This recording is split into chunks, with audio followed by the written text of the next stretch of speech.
Olá, pessoal, muito bom dia mais uma vez neste 4 de setembro e onde com enorme, imensa alegria eu recebo aqui a figura de um dos grandes brasileiros, uma grande esperança do nosso país, que já ocupou vários cargos, que conhece o Brasil como poucos conhece, tem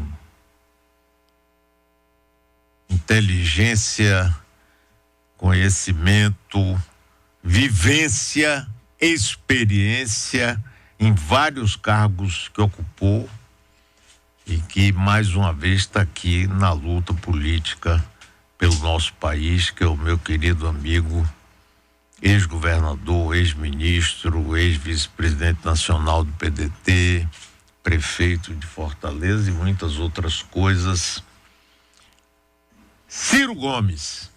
Muito bom dia, Mário. Muito obrigado a você por expressar aí de forma tão gentil e calorosa aquilo que é talvez o maior atributo entre muitas virtudes da querida gente baiana, que é a hospitalidade e o carinho. Esse afeto esquenta o coração da gente.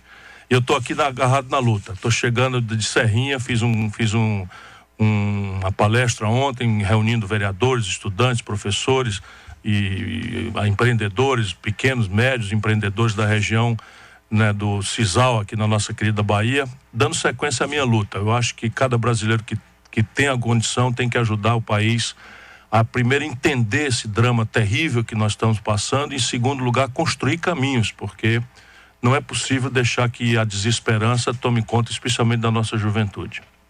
Ciro, uma coisa que eu acho engraçada, ontem eu estava pensando assim na nossa entrevista que quantas vezes a gente já conversou, já se viu há muitos anos e sempre com enorme alegria.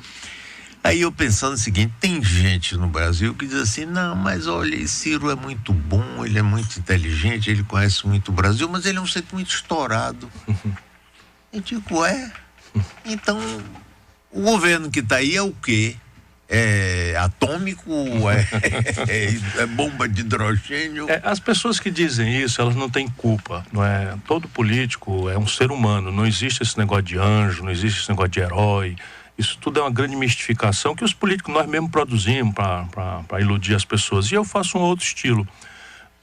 Assim, lá na minha terrinha eu não me arrependi jamais. É claro que no Brasil eu tenho aprendido todo dia, porque o Brasil são muitos Brasis. Então, lá em São Paulo ou em Minas Gerais, esse estilo de falar o que pensa, de ser direto, de ser claro, que é muito da característica nossa do Nordeste, parece estouvamento, parece, né, que o camarada não tem papo na língua, que é temperamental. Ora, eu tenho feito um desafio às pessoas. Primeiro, eu não quero, para ser presidente do Brasil, tirar do meu peito o meu coração e botar no lugar uma pedra.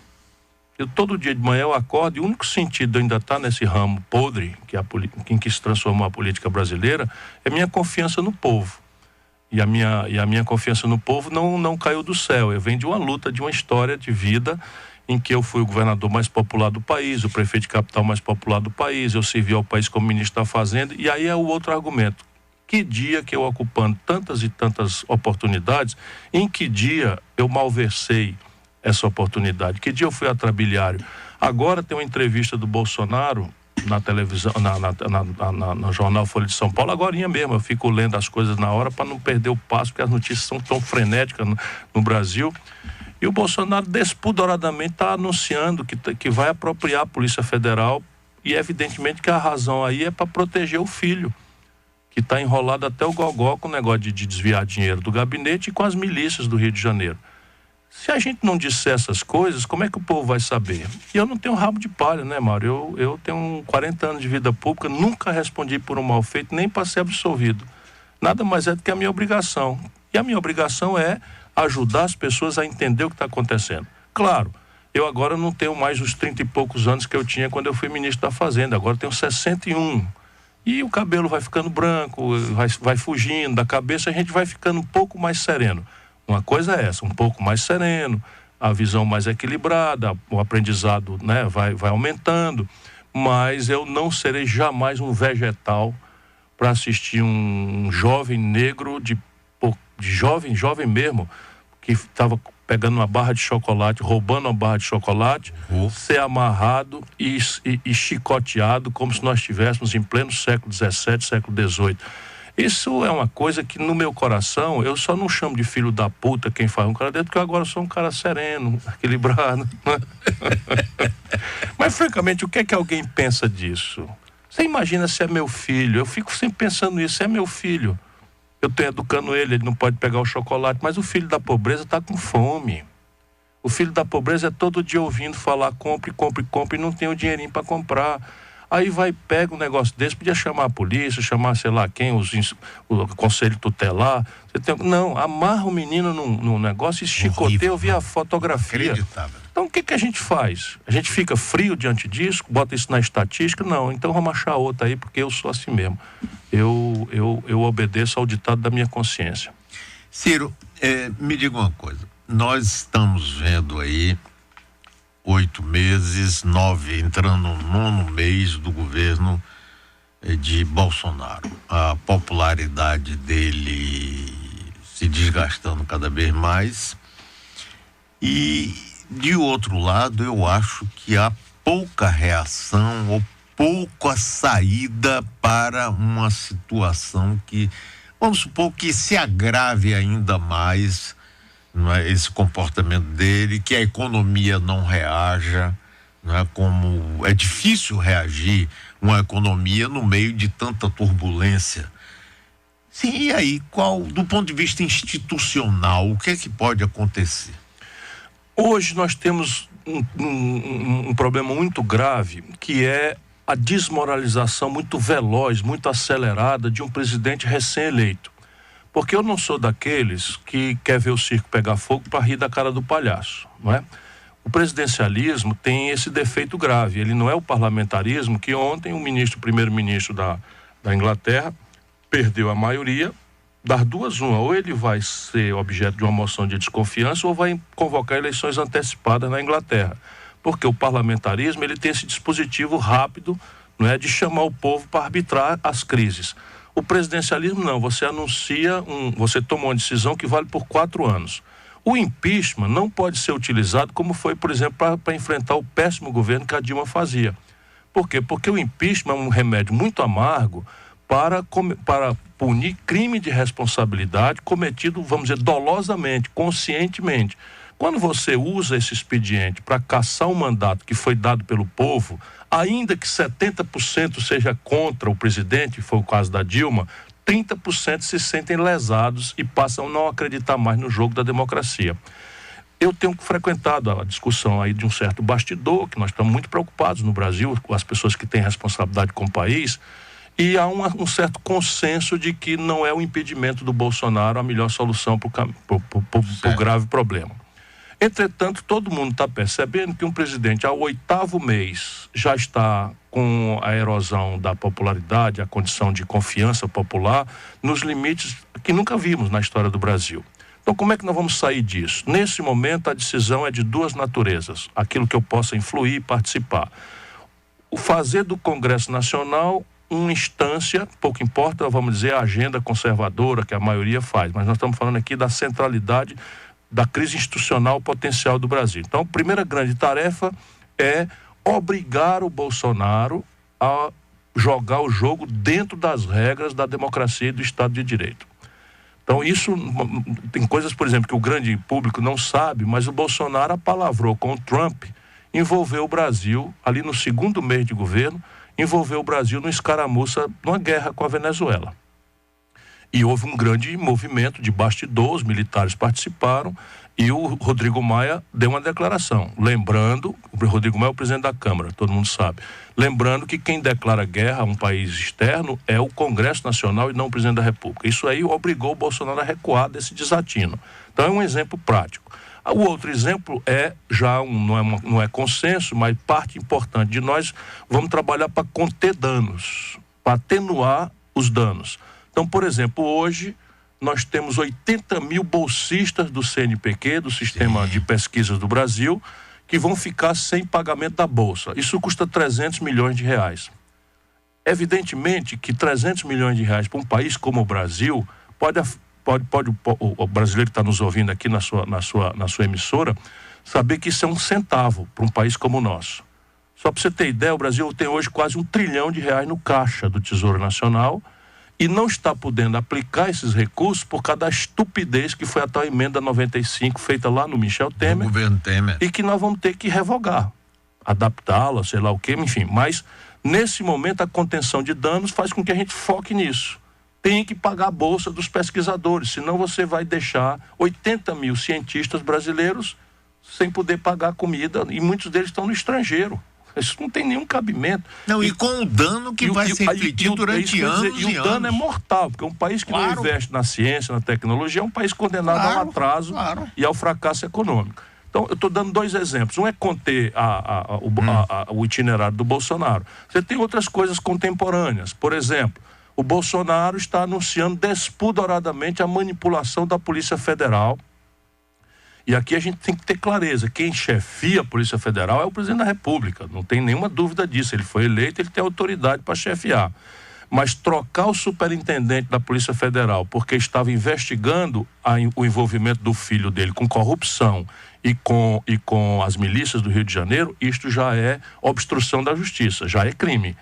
Portanto, a gente precisa atuar, e são as 2 agendas das manchetes de hoje.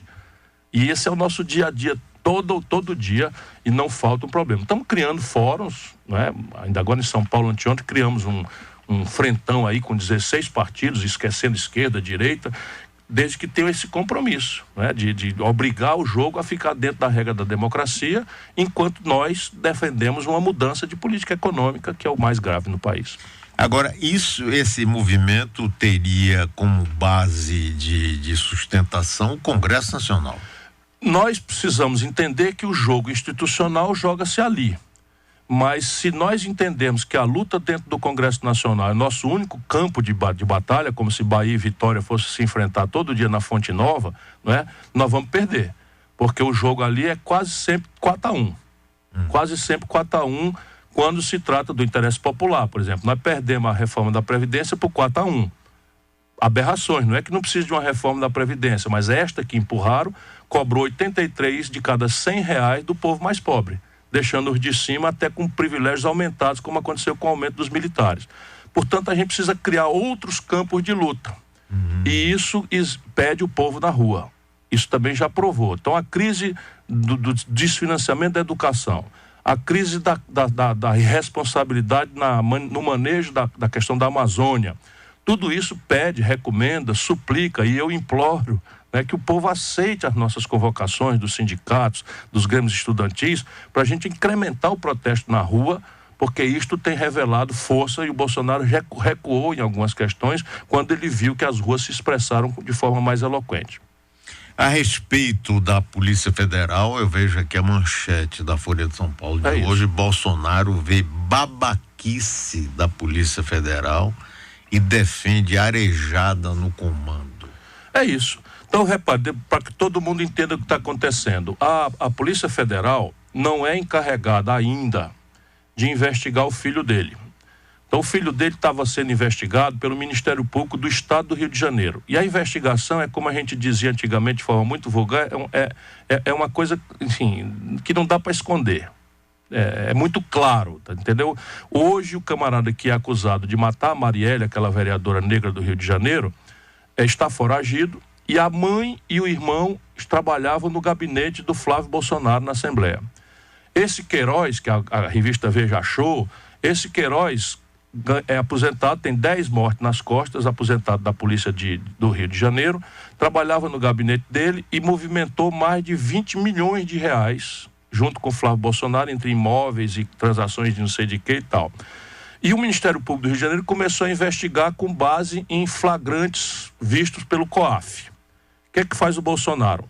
Extingue o COAF, leva o COAF para outra instituição, que é o Banco Central, praticamente entregando as galinhas para a raposa tomar conta, e já acabou esse primeiro caminho. Consegue inacreditavelmente, com todo respeito, data máxima vênia, o que nós estamos falando do judiciário na sua mais alta expressão, que o ministro Toffoli inacreditavelmente deu uma liminar proibindo que as investigações prosperem se tiverem por base a informação desse órgão de controle financeiro que descobriu o desvio monstruoso de dinheiro. Então tem uma liminar congelando o Ministério Público.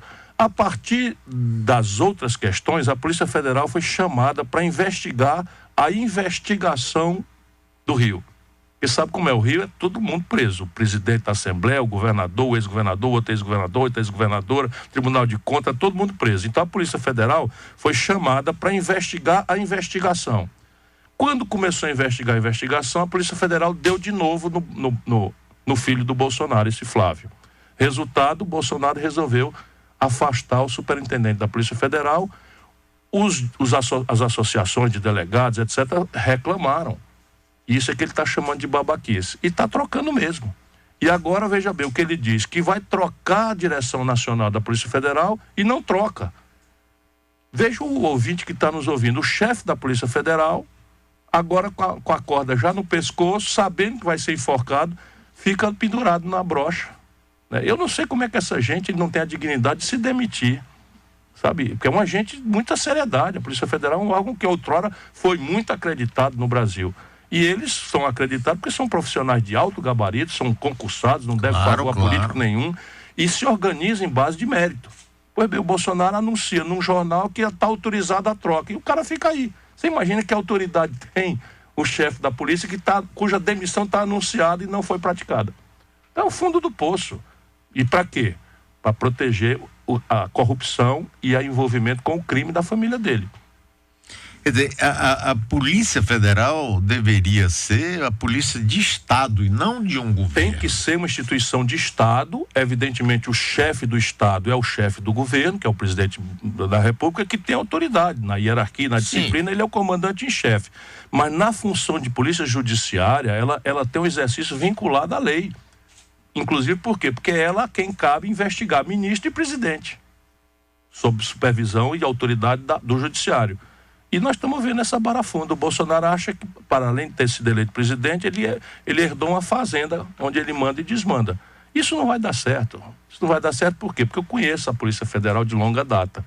Eles são absolutamente severos. E se eles não conseguirem funcionar por dentro das regras, você vai começar a ver vazamento. Por exemplo, já se sabe que o Queiroz passou um cheque para a conta da primeira-dama. Sim, claro. Já se sabe. Isso aí já foi a turma técnica já vazando para mostrar que não vão aceitar esse tipo de aberração.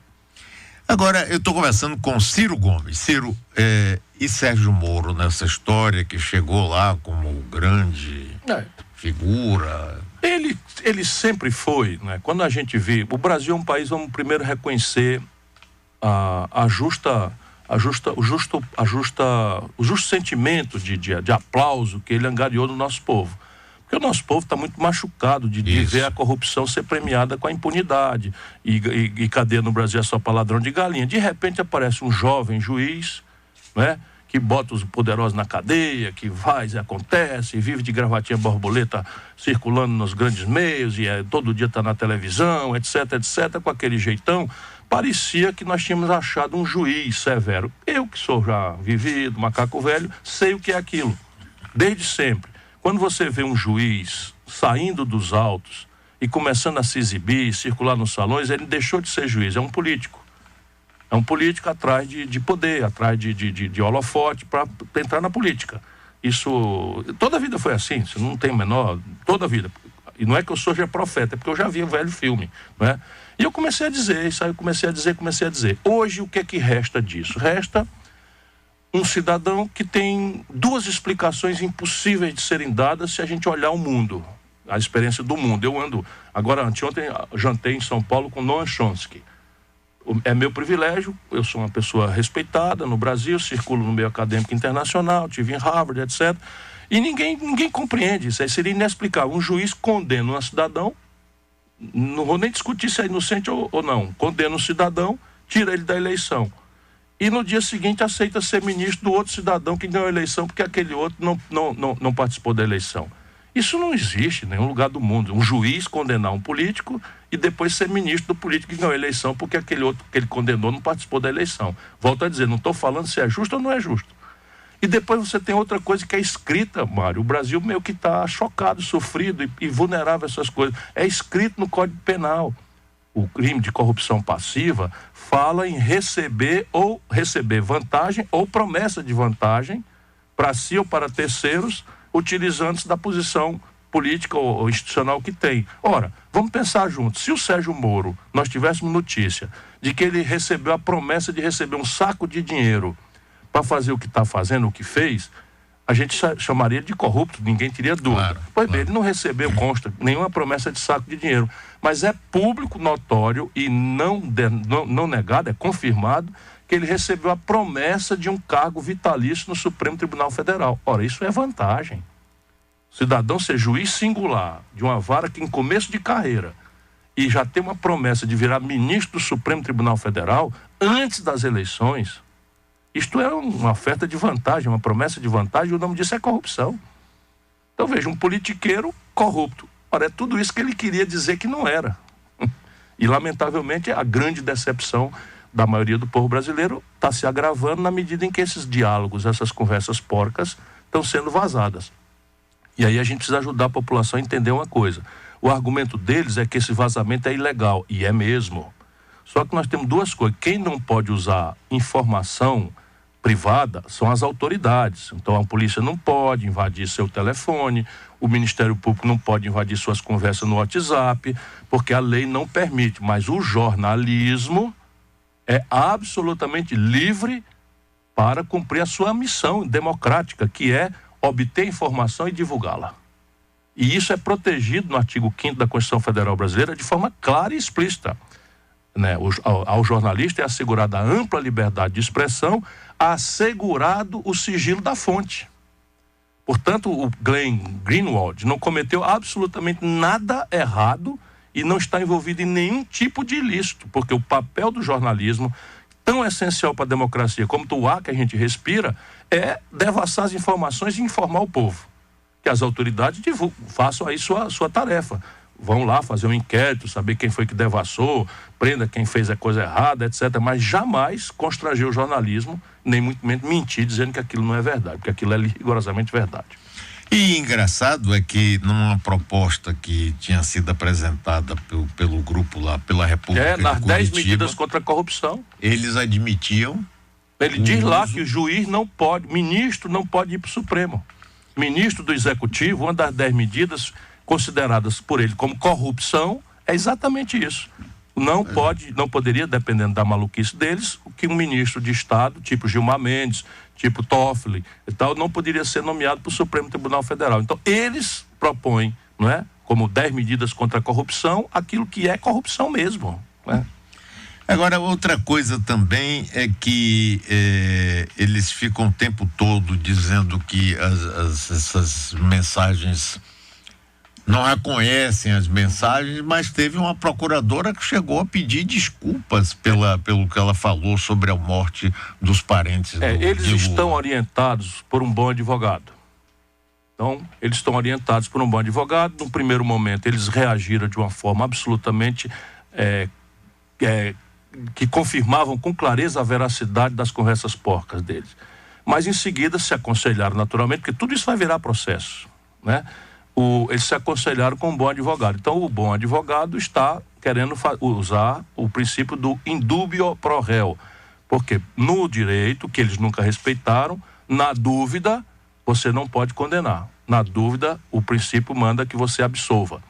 Por exemplo, os advogados do Lula, né, se tivessem usado o princípio na dúvida para o réu, eles não teriam podido condenar, porque ali tem muitos indícios, mas não tem a prova na tal condenação do Lula hoje. O que não quer dizer que o Lula é inocente. Estou falando aqui como professor de direito, porque a gente precisa fazer as coisas sérias. Não interessa se é nosso adversário, ou nosso amigo, nosso querido ou nosso odiado.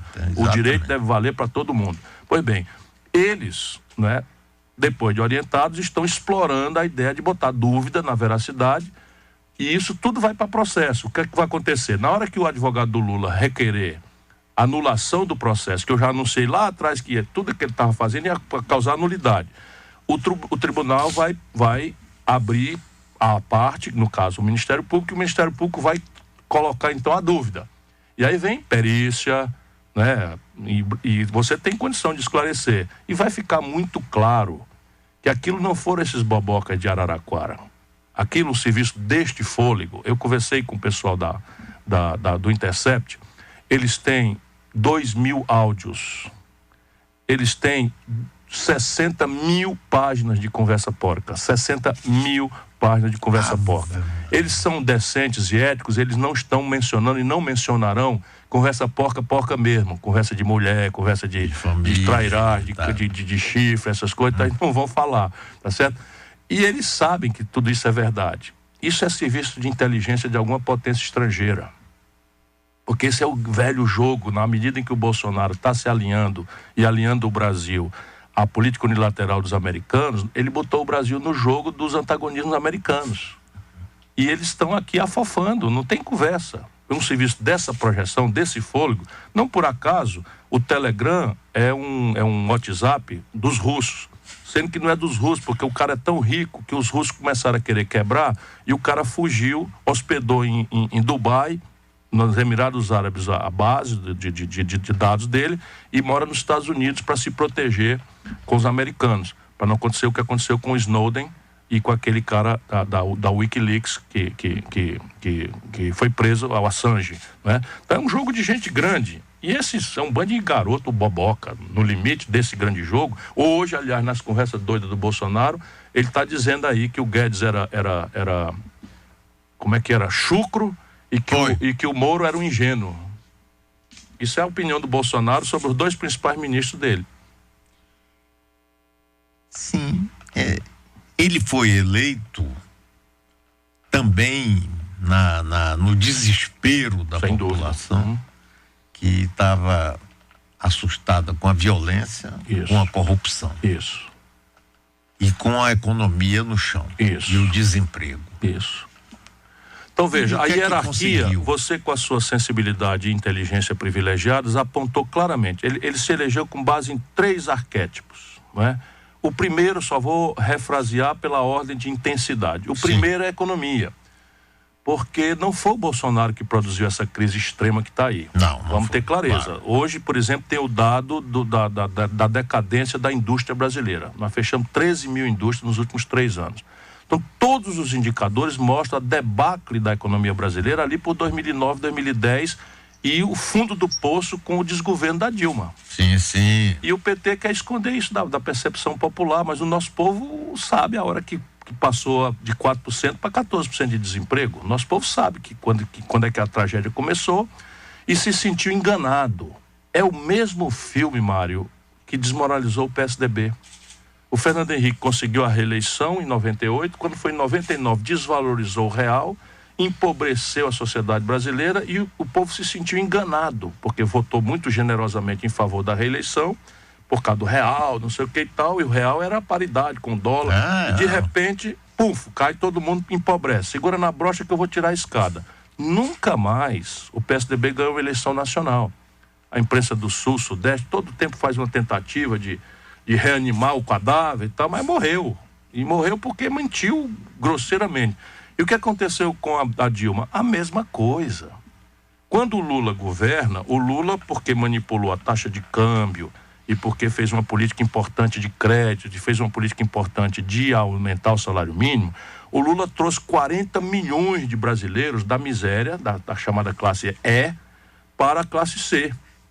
Isso significou concretamente, Mário, milhões de micronegócios informais, alguns a maior parte informal, que é a casinha de açaí, a oficininha de consertar celular, massagista, cabeleireiro nas periferias do Brasil, porque apareceu uma nova classe de consumidores, não é? Que foi baseada em expansão do consumo. Mas a produção brasileira não foi cuidada. Então ela definhou. Resultado, já no governo Lula, a explosão do consumo significou uma explosão de trazer coisa do estrangeiro, paga com dólar. Por que nós não quebramos e deu para o Lula passar 8 anos? Porque a China estava bombando e os produtos tradicionais brasileiros explodiram de preço. Então, só para vocês terem uma ideia, vocês estão nos ouvindo aí, Quando o Lula entregou o governo para Dilma, nós estávamos vendendo uma tonelada de minério de ferro, que é basicamente uma raspa de terra do chão. Onde tem minério de ferro, praticamente você raspa o chão, bota aquela terra, que é basicamente minério de ferro, num trem, mete num navio, atravessa o oceano, vende para a China. Nós estávamos vendendo uma tonelada de minério de ferro por $190. Quando a Dilma foi derrubada, a mesma tonelada estava sendo vendida por 38. A gente estava vendendo um barril de petróleo, para não incompridar a conversa, quando o Lula era presidente, por $110 a barril. O mesmo barril, quando a Dilma foi derrubada, estava sendo vendido a 30. Então, o que acontece? Com o Lula, o consumo explode e a conta externa é paga, da importação, é paga pelos produtos tradicionais brasileiros. Como não tiveram nenhuma preocupação com o desenvolvimento do país, mas só com essa coisa de expandir o consumo, que é o mesmo fenômeno lá atrás do Fernando Henrique, a Dilma, coitada, não tinha experiência, nunca tinha disputado a eleição, se cerca de uma equipe de 8ª categoria e traz, depois da reeleição, traz o inimigo para dentro de casa. Vamos lembrar, ela botou o Levi, né, ministro da Fazenda, né, entregou o Banco Central para o Itaú, enfim, essas coisas todas que... Tudo bem que o povo não lembra disso, mas o povo lembra que no dia seguinte da posse dela, o real que estava a 1,75 passou para 4 por dólar. E aí fala em dólar, ninguém compra dólar. Tá bom, a gente não compra dólar, mas a gente come pão. E pão é trigo. E trigo é importado. Sim, e no governo Lula, como você disse aí, quer dizer, houve essa expansão toda, mas a produção nacional... Foi caindo, despencando, porque nunca tiveram um projeto de desenvolvimento. Nunca tiveram um projeto. Não quer dizer que é mal, não. Estou só dizendo que falta ao Brasil um projeto. E o problema não é Lula, Dilma, é um projeto. Se você tirar um pouquinho o foco das paixões e dos ódios, que hoje ainda estão dominando o debate brasileiro, isso é um fenômeno que está atrapalhando o Brasil desde o ano 80. Do ano 80 para cá, a gente cresce 2% ao ano e a população cresce quase a mesma coisa. Portanto, o Brasil está enxugando gelo em matéria de produção.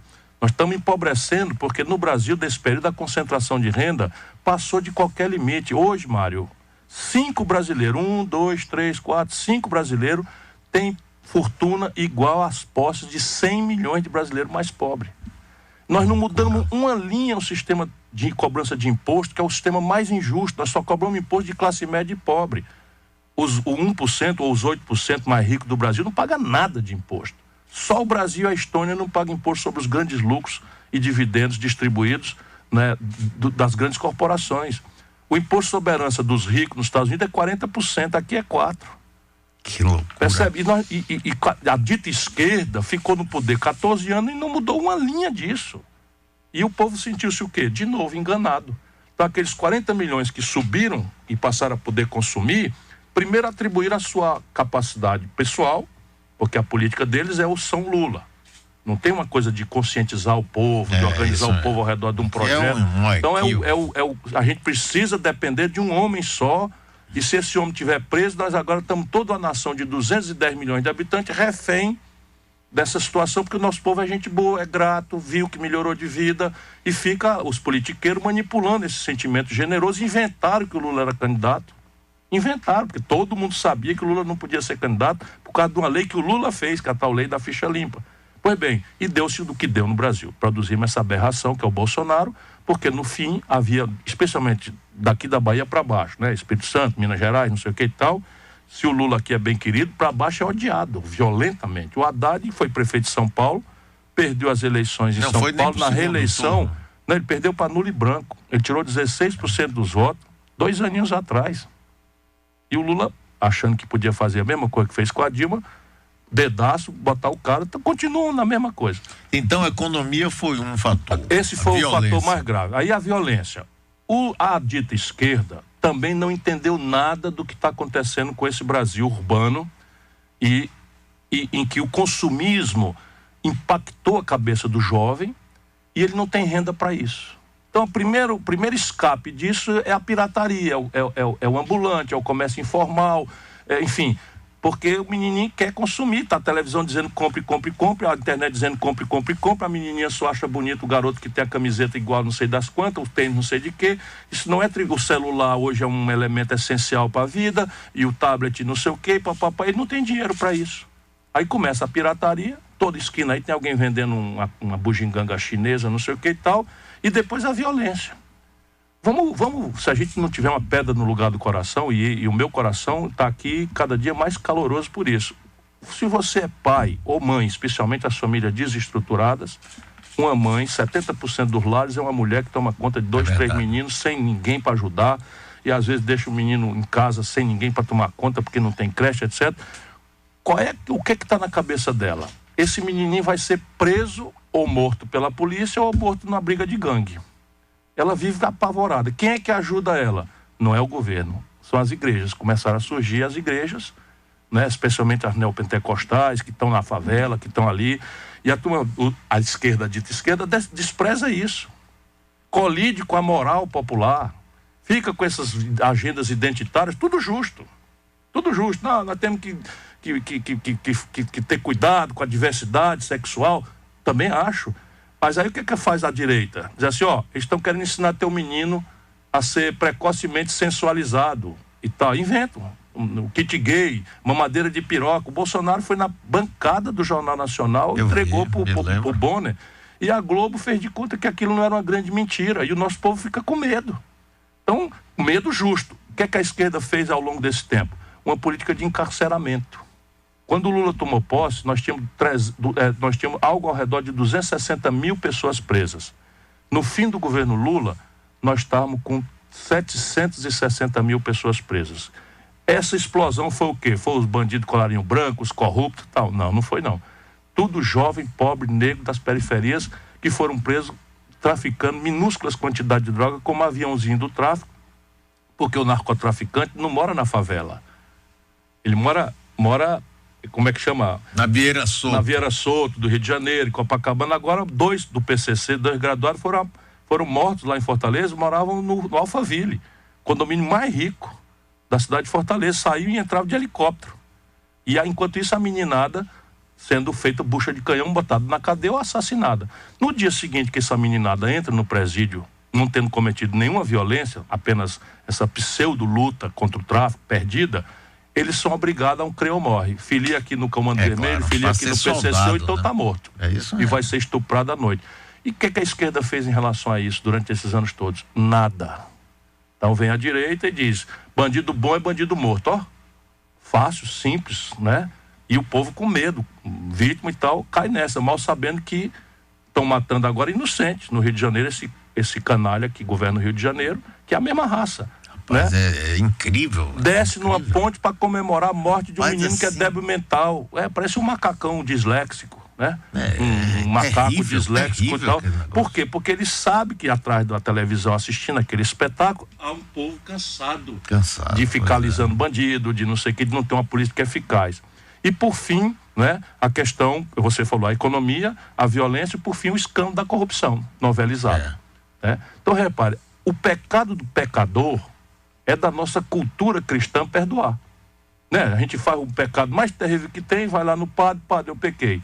Aí se confessa e tal, o padre manda você deboiar ali uns 4 terços e tal, se ajoelhar nos caroços de milho, pelo menos lá em Sobrado na época e tal. E aí você se sente catarticamente exonerado do pecado, porque é da nossa cultura, da tradição, né? Não incidir no erro, pedir perdão, etc, etc. Mas o pecado do pregador, né? O que era o PT? Vamos fazer 15 anos, 20 anos para trás. O PT era o menino do dedo verde.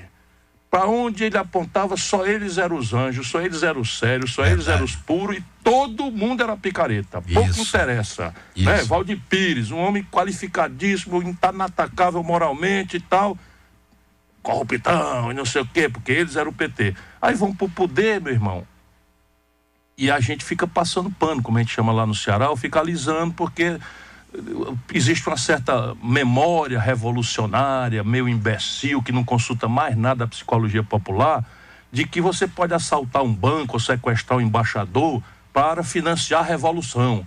Então tem muita gente na cabeça, isso é típico do Zé Disseu. O Zé Disseu não é um bandido. O Zé Disseu é um revolucionário anos 60. Então, para quem a moral é uma coisa absolutamente relativa e frouxa, não é? Se você estiver fazendo a podridão, a molecagem, a roubalheira para financiar a causa, ponha muitas aspas nisso. Isso mesmo. Mas a maioria não. Eu vi essa conversão. Rapaz, cheguei em Brasília. Mensalão mesmo. Pois é, cheguei em Brasília, eu vi essa meninada, Silvio Pereira, enfim, até são bobocas, mas esse Silvio Pereira era secretário-geral do partido que tinha ido à presidência da República, encarregado de distribuir os cargos federais, não fazia um ó com a bunda e tal, falando em vinho. De repente, rapaz, eu pensei, isso não vai dar certo. Falando em vinho, porque o vinho é madeirado, tem uma conversa mole. Enfim, se deslumbraram e começaram a se lambuzar e aí aparelharam vergonhosamente a ponto do Lula ter imposto o Sérgio Gabrielli, conterrâneo aqui na da Bahia, coordenador da campanha do Haddad. Por quê? Porque ele não tem nem aí. O Sérgio Gabrielli era o presidente da Petrobras nessa esculhambação toda. Desculpa, quebrei um copo aqui. Não faz mal. Foi só por o judeu diz saúde, mais um tomo. Que seja saúde para todos que estão nos ouvindo. Então veja, claro, e aí o Bolsonaro também, que nunca foi sério, fui colega do Bolsonaro, 4 anos na Câmara Federal. Todos nós sabíamos que o Bolsonaro, e não só ele, um 100, tinha 5, 6, 8 funcionários fantasma que fazia só assinar o recibo e ele botava o dinheiro no bolso. Todos nós sabíamos.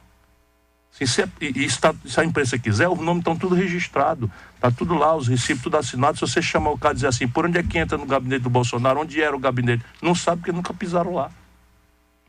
E assim, claro que vai dizer, corrupção de bilhões, tá bem, mas a questão não é o cara que não é sério, não é porque roubou bilhão ou milhão. Aí o menininho rouba uma barra de chocolate no coisa, a sociedade elitista, escravocrata, considera razoável que o menininho seja amarrado num torno e chicoteado. E o Bolsonaro, e os filhos do Bolsonaro, tudo metendo a mão com um funcionário fantasma, mexendo com milhões de reais no fim.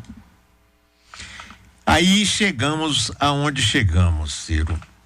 E como a gente tentar mostrar à população brasileira de que existem outras alternativas que não essas?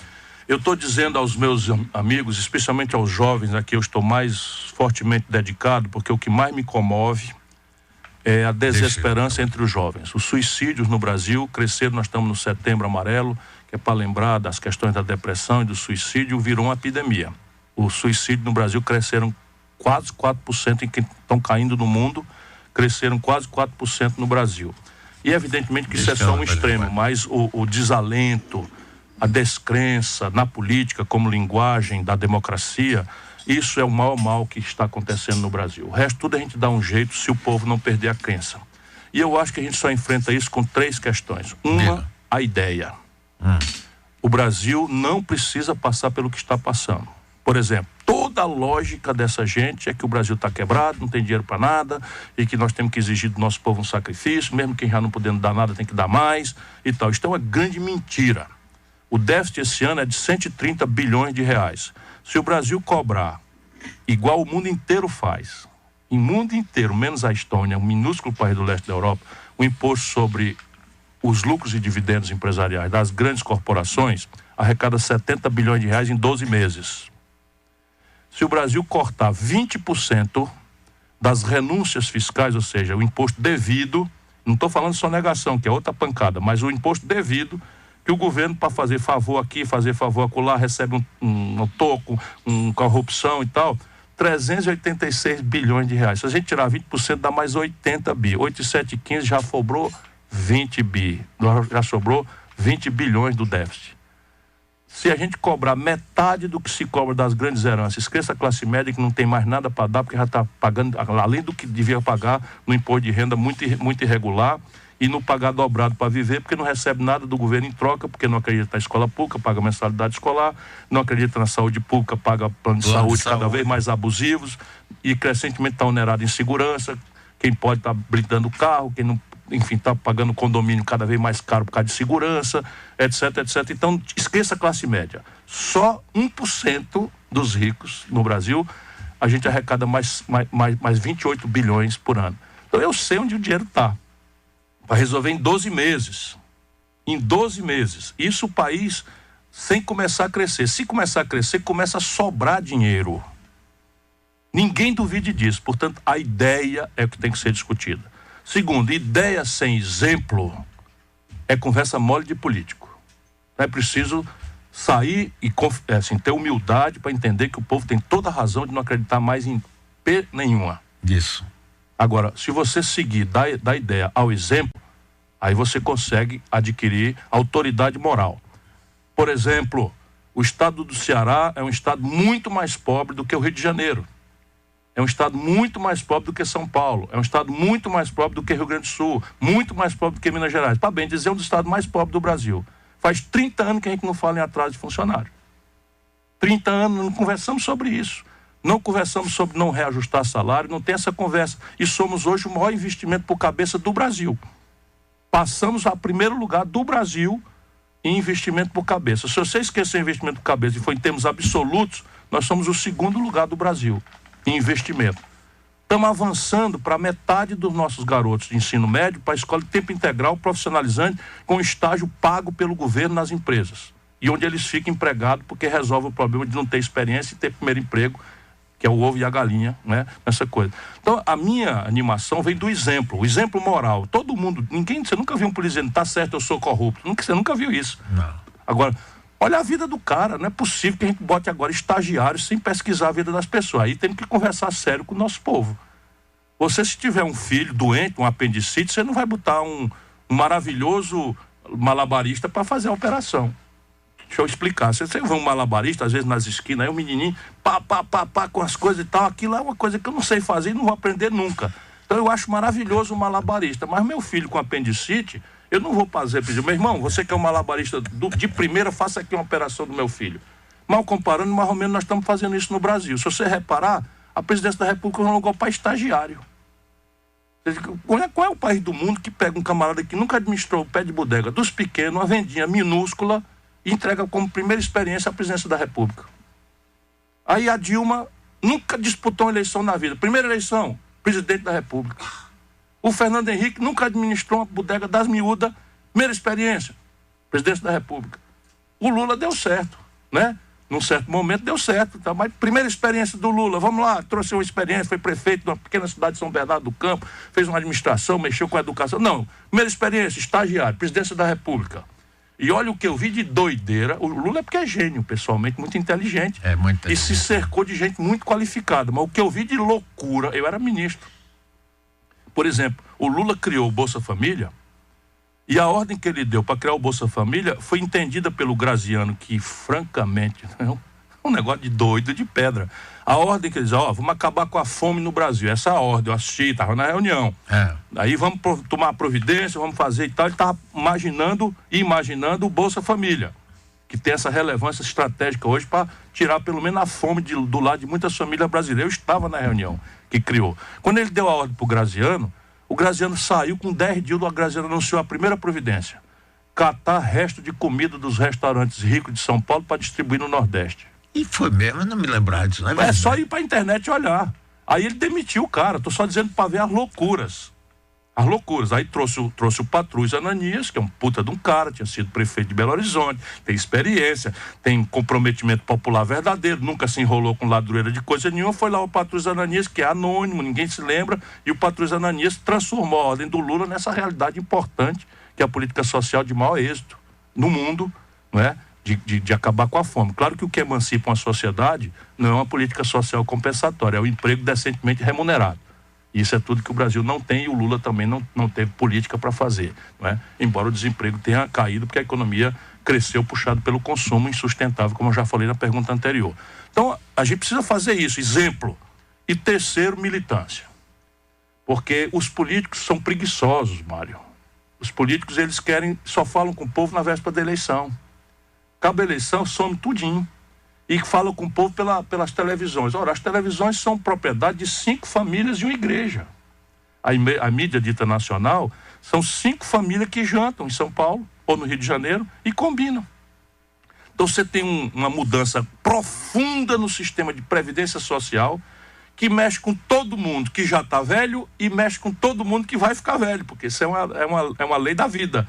Pois bem, um assunto que mexe com todo mundo, a Globo só fez debate para um lado. Pode furar meu olho, quem estiver nos ouvindo, fure meu olho e dizer, não, peraí, não diga isso, porque a oposição participou do debate tal que a Globo fez, na Globo News, ou não sei aonde. Então, estou falando da Globo para dar um exemplo, mas nem quero. As televisões do Silvio Santos, a televisão do Bispo Macedo, a televisão do Saad, a televisão de quem mais? Né? Enfim, a Rede TV e tal. Nenhuma fez um debate todo do mesmo lado, a carga só para um lado. Uhum. E o nosso povo não conhece o outro lado. Então a militância é a única saída. Eu tenho dito isso ao Haddad, não sei o que e tal. Vamos pra rua, porra. Vamos pra rua. Eu tô chegando de Serrinha. Então pensa que eu não gosto de estar na minha casa, coçando a barriga, lendo um bom livro, terminando de escrever meu livro e tal. Adoraria vendo meu filho. Mas, pô, qual é a minha responsabilidade com o país? É dia sim ou tu também é na rua cantando que nem cantiga de grilo. Mas você muito bem. É o único jeito.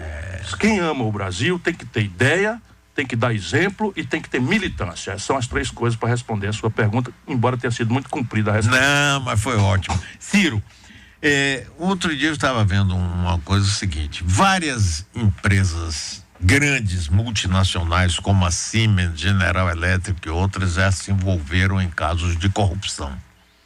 E nenhuma delas, quer dizer, pagaram o que tinham que pagar. Volkswagen, pois é, Volkswagen, General Motors, todo. Mas não deixaram de existir. Aqui no Brasil, além de pagar, todas sumiram. Todas as seguradoras americanas. Isso é uma pergunta chave. Todas Mário, sumiram e a gente está perdendo de com novo, isso. A imprudência, não é, da gente deixar um grupo de garotos vaidosos, prepotentes. Esse cidadão Dallagnol fala em nome de Deus. Eu, como tenho muita fé no meu coração, eu conheço a Escritura, né? E um dos ditados da Escritura é não jurar o seu santo nome em vão. Isso aí quer dizer o seguinte: você não pode andar falando o nome de Deus em coisas mundanas, em coisas da vida do pecador, do humilde. A gente, sabe, só muito poucas pessoas, e devem ter muita humildade quando tiver a intuição da mensagem divina e não inventar a mensagem nova. A mensagem está escrita. Por isso a gente chama as Escrituras. Essa é a palavra de Deus. Eu tenho muita fé. Só acho que misturar religião com política é uma tragédia mortal para todas as nações onde isso aconteceu. Nós já tivemos um presidente evangélico, o Geisel. Nunca ninguém nem soube. Por quê? Porque era um velho muito sério. Fez o política maçaria aqui. Tudo bem, autoritário, ditador e tal. Mas estou falando... E agora o Bolsonaro anunciando que vai nomear o cara da Ancine, um evangélico. Ancine é a Agência Nacional de Cinema. O que é que tem a ver propriamente uma coisa com a outra? Ou o Supremo tem que ser um terrivelmente evangélico. O que é que ele está fazendo? Ele está explorando a fé do nosso povo, a adoração que o nosso povo tem a Deus, e tem que ter mesmo, também acho. Nenhuma nação sem intuição divina jamais existiu na humanidade. O que não pode é deixar misturar as coisas junto. Quando mistura, porque a política é eu contra você. Você imagina se eu me apresento eu contra você, dizendo eu falo por Deus e você fala por quem? Acabou essa discussão. Não tem, e é muita falta de humildade alguém sendo humano, sofredor, pecador, frágil, né? Você querer chegar aos pés de Jesus, ou pelo menos ter coragem de falar por Jesus. Eu, por exemplo, acho que é um pecado mortal você ficar mencionando na política o nome de Deus. Está escrito na Escritura: não mencionarás em vão o nome de Deus, né? Então, dito isso, o que tem acontecido conosco? O Brasil é o primeiro e único país do mundo que eu conheço que resolveu destruir empresas porque pessoas praticaram corrupção. Então isso no mundo inteiro é muito claro, e a legislação brasileira também é muito clara. Empresas não cometem corrupção. Empresas não desviam dinheiro, empresas não subornam. Quem pratica corrupção são pessoas físicas, CPF, não CPNPJ. Então o senhor Moro, mas o senhor Deltan Dallagnol, essa garotada vaidosa, destruíram a construção pesada brasileira. Destruíram. Totalmente. E como é que faz? Garante a impunidade? Não. Nos Estados Unidos, o que é que eles fizeram? Meteram todos na cadeia, nessa crise de 2008, muita fraude. Meteram todos na cadeia e salvaram as empresas, porque nas empresas está o emprego, nas empresas está o imposto, nas empresas está a expertise tecnológica, está a experiência na produção e tal. O Brasil destruiu devastadoramente a sua produção pesada. E isso hoje é muito claro, foi feito a serviço de potências estrangeiras.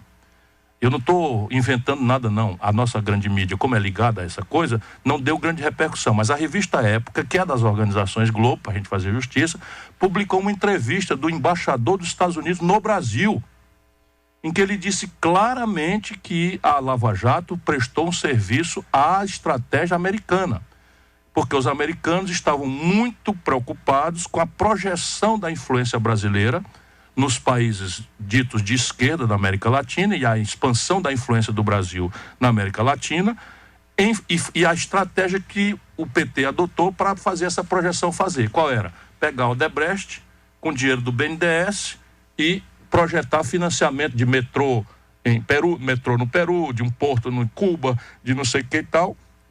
E os americanos estavam muito incomodados com isso.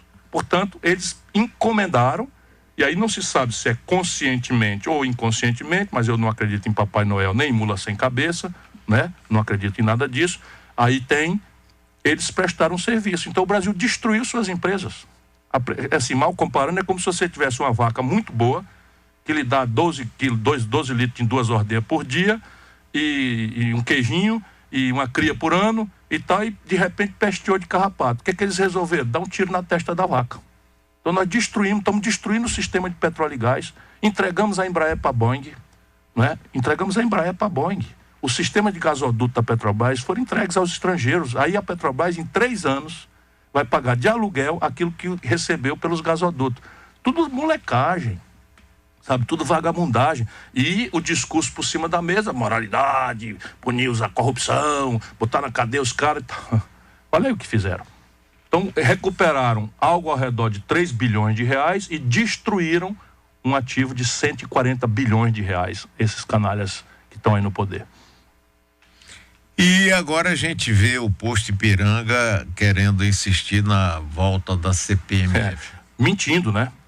Mentindo, porque na campanha, e isso aqui é uma coisa grave, né? Na campanha, o Bolsonaro falou violentamente contra a reforma da Previdência. Votou contra a reforma da Previdência do Temer, que já era a campanha, pré-campanha. Aliás, votou contra a do Lula, votou contra a da Dilma, votou contra a do Fernando Henrique, votou contra a vida inteira. Na campanha ele dizia, exigir idade mínima de 65 anos para um nordestino é uma desumanidade, é um crime e tal. Foi lá e fez exatamente o oposto do que falou. Isso é que destrói a política. É o camarada dizer de manhã uma coisa que não serve para de tarde. Por isso que o nosso povo não acredita mais e por isso o exemplo tem que ser mais importante do que a palavra. E agora a questão da carga tributária. E aí, de novo, com cobrança daquilo que o mundo cobra, o imposto sobre lucros e dividendos das grandes corporações. Aí diz assim, 20% de desconto nas renúncias fiscais. Isso é mirabolância? Nós já fizemos no Ceará. O Ceará, comigo, era o estado mais agressivo, rivalizei com a Bahia, com Pernambuco, com São Paulo, para tomar indústrias, para levar indústrias para o Ceará com uma política muito agressiva. Portanto, não tem nenhum problema de fazer incentivo fiscal.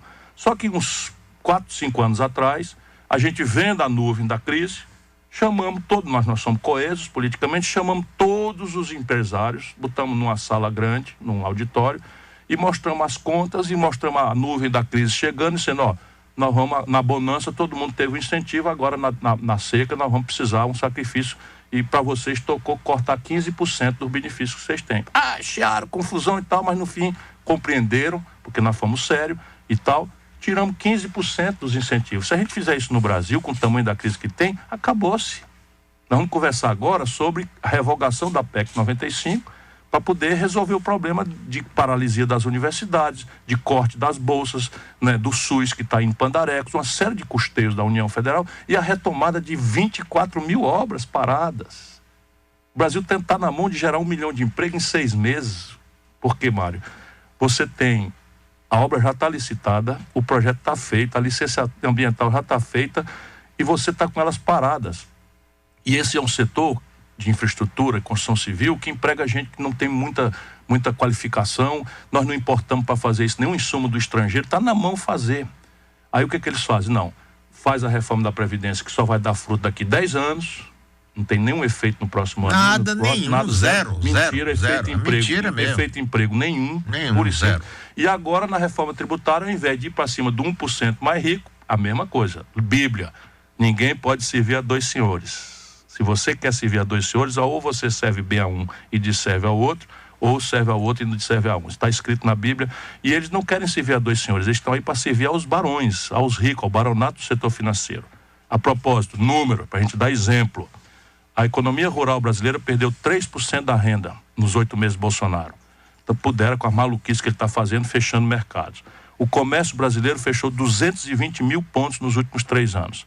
a indústria brasileira fechou 13 mil pontos de industriais do Brasil. Portanto, toda a economia real está em pandarecos. E os bancos, 5 bancos, anunciaram um lucro no semestre de 50 bilhões de reais. Ou seja, terão um lucro de 100 bilhões de reais. Se a economia real, a roça, o comércio, a indústria, está tudo em pandarecos, de onde é que está vindo esse dinheiro? Dos cofres da viúva. Do dinheiro que não tem para as universidades. E esse é o grande problema. O pior, Ciro, é que a gente não vê saída a curto prazo, mantido o governo do jeito que está aí. O presidencialismo tem todos os defeitos, mas ele tem uma virtude. É que o presidente da República pode mudar de rumo. Ele está indo no rumo norte, ele pode ir para o sul. Nada impede, institucionalmente, porque o mandato é dele por 4 anos, salvo o cometimento de um crime de responsabilidade doloso, né? Que é um trauma muito grande que a gente não deve estar repetindo toda hora. 3 presidentes já foram impedidos, né? Não é possível em 20 anos no Brasil. Então, o que eu estou querendo dizer? Pressionar o Bolsonaro é a única chance que nós temos para o curto prazo. E ele já mostrou que pressionado ele afrouxa. Ele afrouxa. É só você dizer, não, Bolsonaro na crise da Amazônia começou valentão e tal, porque as ONG que estão fazendo, aí começou a onda, o fogo chegou perto do paletó dele, ele já, não foi bem assim que eu falei, vou tomar conta, já está o exército lá na Amazônia e tal. Ou seja, ele já está ensinando o caminho. Cabe nós do lado de cá, né, esquentar a rua. Mostrar para ele, e se a gente não acredita mais na política em abstrato, vamos pelas causas.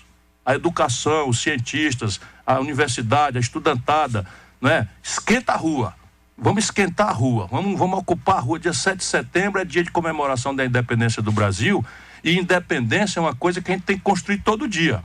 Hoje o Brasil é um país subordinado à prepotência dos estrangeiros que o Bolsonaro patrocina. Não estou exagerando nada.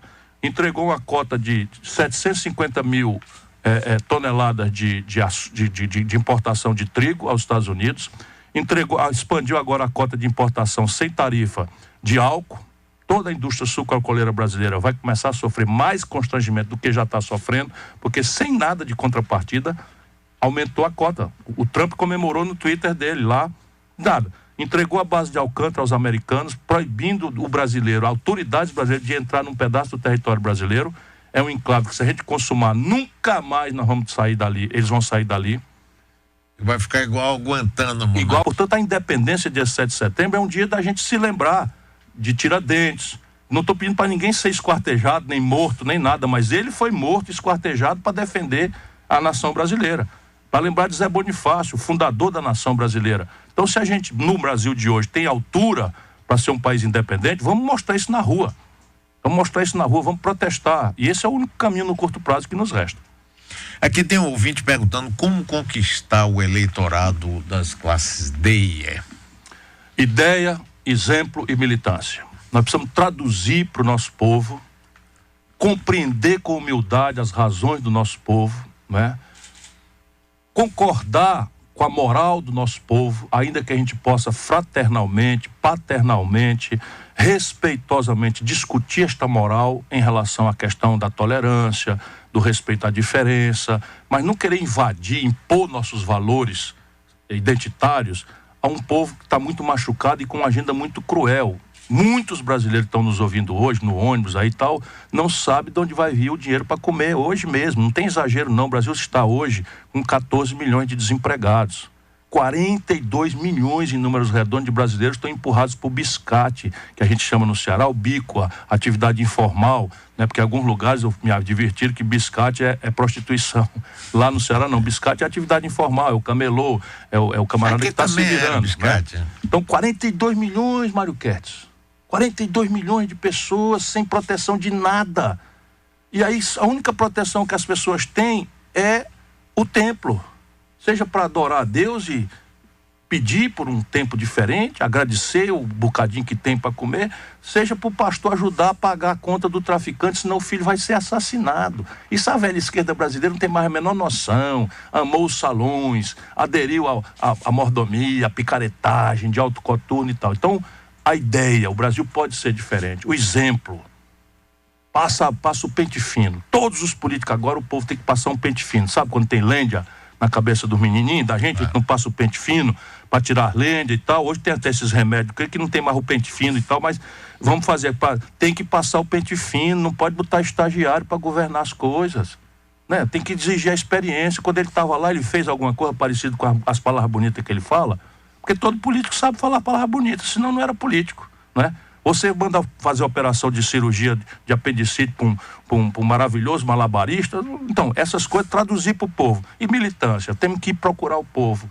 pedir desculpa pelas cagadas. Vamos falar a verdade.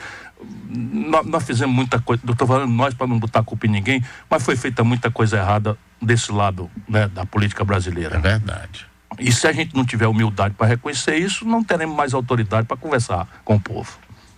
Você acredita nisso e está envolvido nisso? Eu digo a você, eu preciso acreditar, porque senão a minha vida não faz sentido. Eu também acho. Sabe, a minha vida é dedicada a isso. E eu sei que tudo isso pode ser diferente. Volto a dizer, não pense que o Ceará é um paraíso. O Ceará é um lugar muito pobre, de dificuldades grandes. Mas lá a gente conseguiu isso. Uma coesão, um projeto, por exemplo. Hoje é o estado do semiárido do Nordeste que tem 100% da sua estrutura hídrica pronta.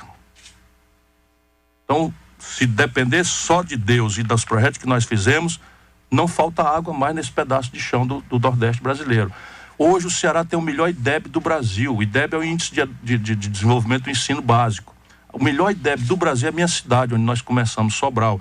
Eu estou dando aqui exemplo, não é para me pabular, nem para me gabar, porque isso não faz sentido nenhum. Cada dia que passa eu fico mais humilde diante do tamanho do desafio que está por aí e da gravíssima responsabilidade que eu sei que está crescendo nos meus ombros. Eu estou dando só um lugar onde as pessoas podem voltar a acreditar. Porque se um estado pobre, miserável do Nordeste faz, como é que esse país extraordinário como é o Brasil não faz? Faz, não tem dúvida. O que está falhando no Brasil é a política. Muito bem, Ciro Gomes. Que prazer enorme. Prazer grande, meu irmão. Obrigado. Você sempre me emociona.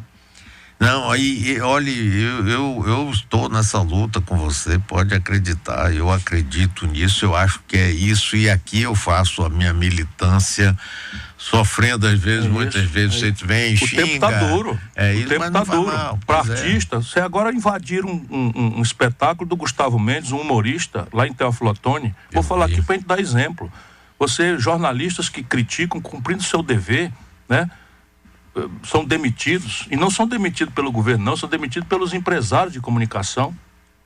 Portanto, é um momento muito estranho o que o Brasil está vivendo, mas essa estranheza não deve nos abater, deve transformar nosso desânimo em revolta, em militância. Exatamente, grande Ciro Gomes, aqui grande você sabe que essa tribuna é sua. Muito obrigado a você pela oportunidade, obrigado a gente querida da Bahia. O Brasil tem jeito, nós vamos dar um jeito nisso aí, todo mundo junto. Valeu, intervalo lá.